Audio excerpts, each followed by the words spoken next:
judgment.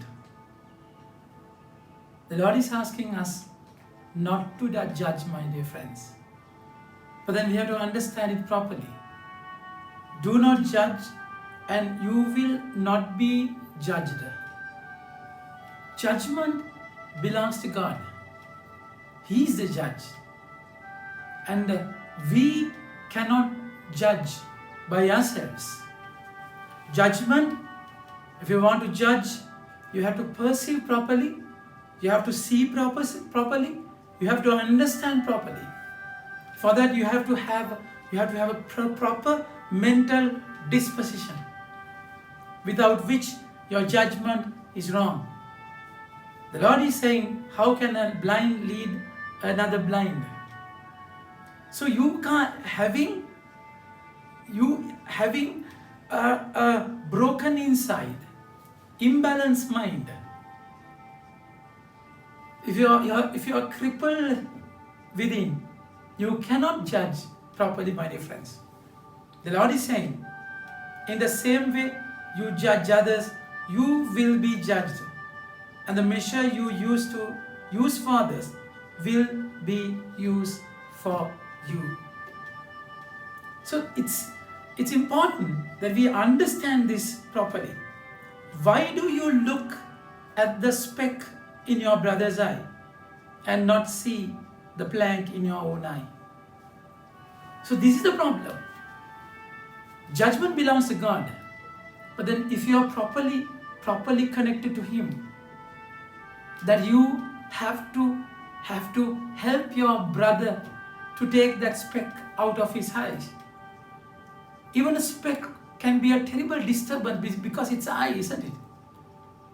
It will tickle, it will disturb you, it will disturb the sight, because the eye is a very sensitive place in your body.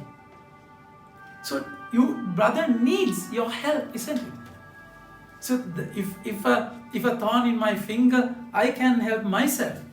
I don't want anyone else to help me. But then when it comes to eye, definitely someone else has to help me, because it's my eye. How can I see if it is in my eye? So definitely you have to help your brother to take that speck out of his eye. So you have to judge, isn't it? But then how you are going to judge? Remember, if you judge, you can't love. If you love, you don't judge. So you have to understand this properly. We have to understand this deeply. Because if you judge your brother, put him down, if you judge your brother, to condemn him, to label him, corner him, abandon him, no, then there is no love. So of course this is something more than judging. It's loving. You help your brother to take that speck out of his eye. So it's important. But then, my dear friends, what is the problem when I have a plank in my eye? When I'm terribly mistaken, I'm not balanced, I'm crippled, I'm broken within. So I have a plank in me. You have to realize that. But then first deal with your life. That's important. Realize that you have a terrible mistake within you. You have blunders, you have made blunders in your life. The Lord is calling Abraham. It's a very important passage in Genesis. The Lord is choosing Abraham from among all the Israelites. Why? We don't know. Because God's judgment is different. The way God looks at us is different, my dear friends. Abraham was a very weak person. If you read carefully, Abraham was scared of Canaan people because his wife is beautiful. And then he asked his wife to tell that Abraham is her brother. And the king there almost married her and stayed with her. And God cursed the land. Abraham was such a weak person. But then only thing, the way God looked at him, God saw the promising aspect of Abraham. So Abraham never judged himself. That's a problem. If you have a problem, if you have a plank in your eye, let him deal with that. Because cross is a huge plank, isn't it? Jesus was nailed on the cross because he wanted to free you. He wanted to free you. Just look at yourself from the eyes of the Lord. So, the book of James says, Word of God is a mirror.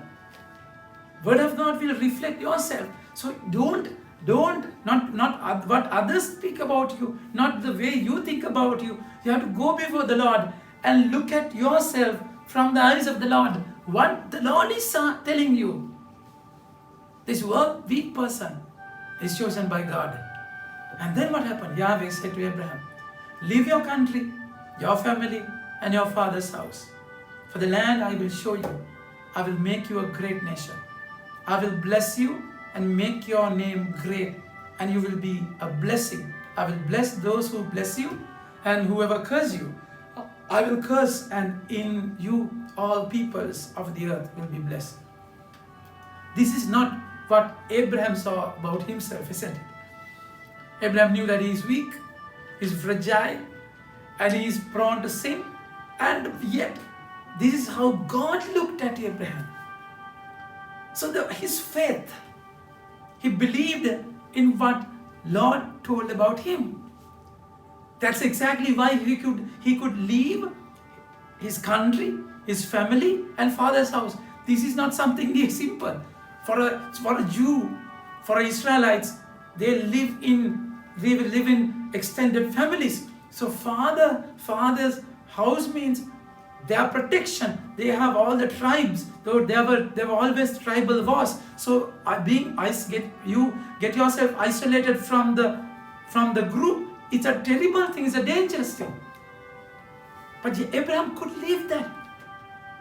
Leave his family, father's house, and country to a completely strange land.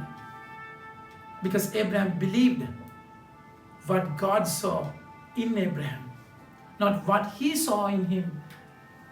So it's beautiful. That is the secret.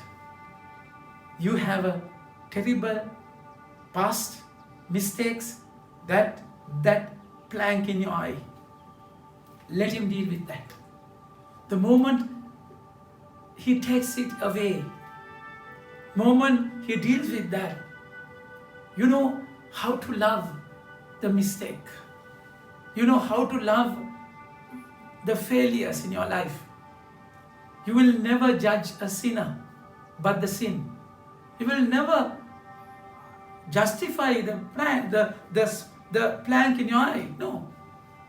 It has to be taken out. But then you begin to love yourself. Because God has loved you. God has a beautiful plan with you. Even though you are weak, Abraham was such a weak person. So when you see, after that, you will be able to see the speck in your brother's eye. And you know the difficulty. Because you have gone through something greater than that. You definitely would help him or her to be free, my dear friends. So, if you judge without love, it will be difficult. That judgment would be destruction, destroying. If you love and judge because you love and you decide, then you have to help your brother or sister. You are forgiven. Deal your plan with God, and He will help you so that you'll be able to help your brother to overcome his weakness. Think about it and have a nice day. May God bless you.